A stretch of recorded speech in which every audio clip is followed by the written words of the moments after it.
오늘은 11월 20일 수요일 12시 정오를 막 넘기는 시간입니다.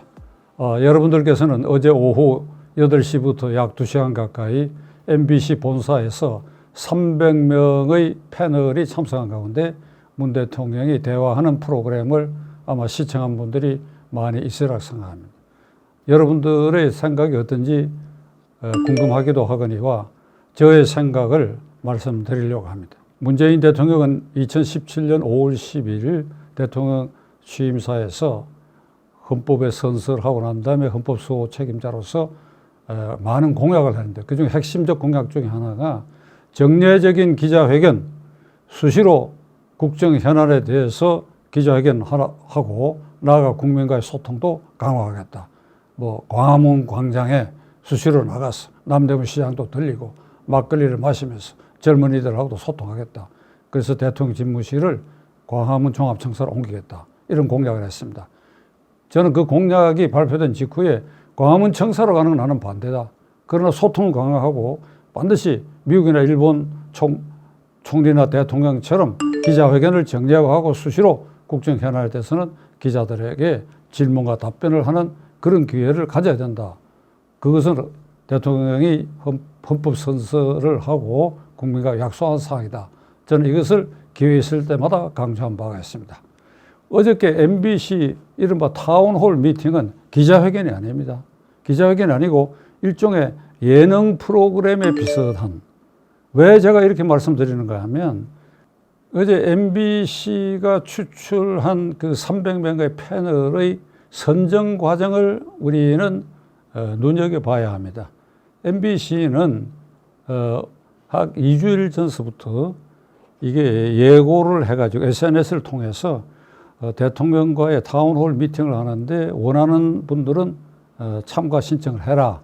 그게 16,000명이 신청한 것으로 알려졌는데 그 신청 조건에 나이, 성별, 직업, 전화번호 그리고 묻고 싶은 거 대통령께 거기에 토를 달았어요. 주로 질문하는 사람의 신상과 관계되는 그런 일, 이걸 물어달라. 이렇게 해가지고 그 16,000명을 상대로 전화 인터뷰를 해서 그래서 300명을 추출한 것입니다. 우선 16,000명의 그 성분으로 봐서 그것은 문재인 대통령을 열렬히 지지하는 그 주류 세력에 속하는 사람들이 아마 16,000명 중에 거의 대부분이라고 저는 생각합니다. 거기서 다시 전화 인터뷰를 통해 갖고 뭘 묻겠느냐까지 다 확인해서 300명을 추출했습니다. 아주 버거운 질문을 하고 곤란한 질문을 하는 것은 당연히 빼겠죠. 이렇게 추출된 300명입니다.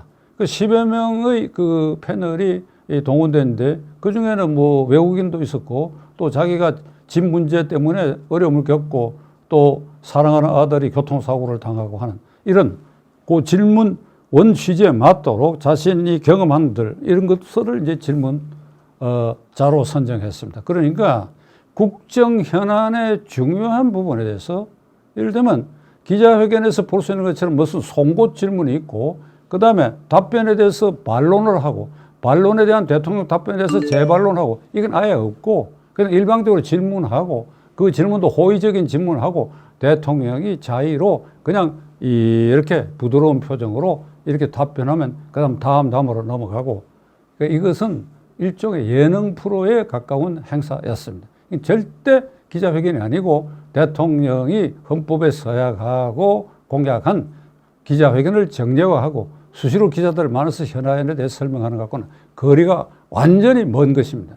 그동안 문재인 대통령은 국가의 주요 현안이라고 생각되는 것에 대해서 일방적으로 국무회의나 수석보좌관 회의에서 국무위원이나 수석보좌관들을 앞에 놓고 그 너머에 있는 우리들 국민에게 일방적으로 이렇게 통보하는 식으로 그렇게 한 일이 아주 상례화됐습니다. 지난 5월 이후에 북한이 12차례의 미사일을 쏘아댔습니다. 그 사정권이 미국이 아니고 한반도입니다. 일본 서부 일부와 제주도까지 사정권이 있습니다.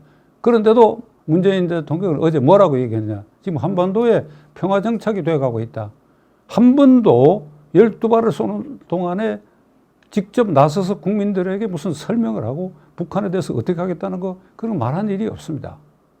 따라서 어제 그 행사는 국정 현안에 대해서 국민이 꼭 알아야 할 것에 대해서 질문을 한다기보다도 이렇게 편한 질문에 대해서 일방적으로 편한 답변을 해서 그래서 대통령의 이미지만 부드러운 이미지만 고용한 이렇게 높여준 일종의 대통령의 그 부드러운 이미지를 홍보하는 그 홍보 장면을 연출하는데 지나지 않았습니다. 지금 국가적으로 중요한 현안 문제, 당장 경제 문제만 하더라도 성장률이 떨어지고 주택 문제가 심각하고 일자리가 이 정부는 알바 일자리를 늘어나놓고 이게 일자리가 늘어났다. 통계를 위장하거나 조작하는 흔적이 있는데 이런 문제, 안보에 있어서 지소미아 파기는 일본의 잘못이다. 이거는 원인과 결과를 혼동한 것이고 이것은 한일 관계의 문제가 아니라 한미 동맹 관계 균열이 가는 문제로 이게 승화 발전되어 버렸어요. 그런데도 여전히 일본이 수출 규제를 완전히 철회하지 않으면 안 한다. 그리고 이 지소미아를 파괴하더라도 일본과의 군사협력 정보는 계속할 것이다. 그게 아니죠. 미국의 입장에서는 한국이 한미일 동맹 협력 체제에서 빠지는 것은 결국은 북한과 러시아 그리고 중국의 아주 나쁜 신호를 보기 때문에 미국이 한사코 이 지소미아 파기를 철회하라고 하는데 그런 데 대한 설명은 일절 없었습니다. 가령 조국 사태에 대해서 뭐 포괄적으로 뭐 국민에게 송구하다 이러는데 조국 사태 본질에 대해서 대통령이 말하지 않았습니다. 그리고 광화문 광장의 당군 일의 최대 인파에 대한 그건 언급이 없고 서초동의 조국 수호 검찰개혁 그 주장을 대통령은 언급을 했습니다. 그 이번에 검찰개혁이 국민의 압도적 요구라고 하는 것을 알게 됐다. 이건 참 제 입장에서는 황당한 견해라고 말씀드리지 않을 수가 없습니다. 지난 2년 반 동안 이 검찰을 적폐 수사에 동원해가 잘한다고 했지 않습니까? 이 특수부를 박근혜 정권 때보다도 3배로 늘었잖아요, 검사 수를. 이래 놓고 지금 와가지고 이 윤석열 검찰이 살아있는 권력에 대해서도 멈추지 말고 수사하라고 하는 대통령 지시에 따라서 수사를 하고 있는데 이 검찰이 무소불위한 권한을 휘두르니까 이걸 개혁하고 이 힘을 빼야 되겠다. 무소불위한 권한을 행사하는 것처럼 보이고 권한이 막강한 것처럼 보이게 한 것이 지난 6개월 동안 문재인 대통령 정권 아닙니까? 그 중심에 조국이라는 사람이 있었지 않습니까? 그러니까 조국 사태의 본질, 검찰개혁의 본질 이걸 대통령께서는 여전히 그 민심을 잘못 이해하고 있습니다. MBC의 그 타운홀 미팅 그런 행사는 저는 이렇게 생각합니다.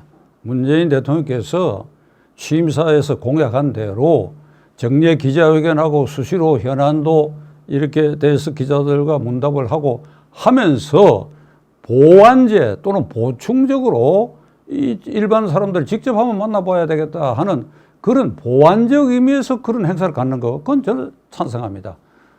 오히려 그렇게 300명을 그런 식으로 속 보이게끔 추천해서 그렇게 나오실 게 아니고 제가 하나 건의하지요. 기자회견을 아예 안 할 생각이라면 그리고 타운홀 미팅 이것이 그 기자회견을 대체할 수 있는 것이 아니라고 저는 판단하니까 여기 동의하신다면 TV조선의 강적들, MBN의 판도라의 특별 게스트로 한번 나와보십시오.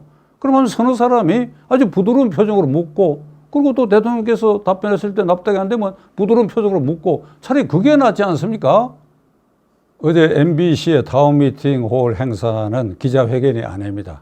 따라서 문재인 대통령께서는 지난 2년 6개월 동안 단 2.5회의 기자회견을 했기 때문에 그가 공약한 대로 전혀 이행되지 않았습니다. 기자회견을 수시로 한다, 정례화하겠다는 것은 절대 공약입니다. 이건 움직일 수 없는 공약입니다. 이건 파괴할 수 없는 공약입니다.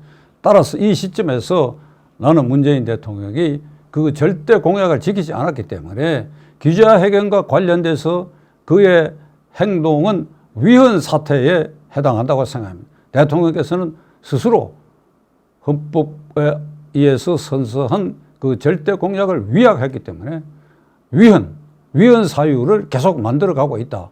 저는 감히 이렇게 단정하려고 합니다. 한자에 현혹이란 말이 있습니다. 현혹이란 말은 상대방을 잠시 또는 일정한 기간 동안 어리둥절하게 하고 잘못된 대로 이렇게 인도한다는 그런 뜻인데, 어제 그 행사로 문재인 대통령 열렬 지지자는 아마 박수를 치고 그랬을 것입니다. 그리고 지지하지 않았던 사람들도 일시 현혹감을 느꼈을 가능성이 있습니다. 따라서 이번 주말의 관변 여론조사 기관에는 대통령의 소통이 잘 되고 있다라고 하는 방점을 찍어가지고 아마도 5% 내외로 지난주일보다도 지지율이 올라간 것으로 통계가 나오리라고 저는 예측합니다. 저 예측이 틀릴지 안 틀릴지는 두고 봐야 되겠습니다만은, 만일 이 예측대로 관변 여론조사 기관의 여론조사 결과 대통령 지지율이 지난주보다도 타운 미팅 홀 행사되면 올라갔다고 한다면 계속 거기에 재미를 붙일 가능성이 있어요. 누가? 그 주변 참모들이. 그래서 대통령도 그 재미에 빠질 가능성이 있습니다. 이것은 대통령이 더욱 헌법에 위반되는 공약을 위반한 사태를 더욱 장기화하는 결과에 도달할 것입니다. 내일이라도 정리의 기자회견을 하시기 바랍니다.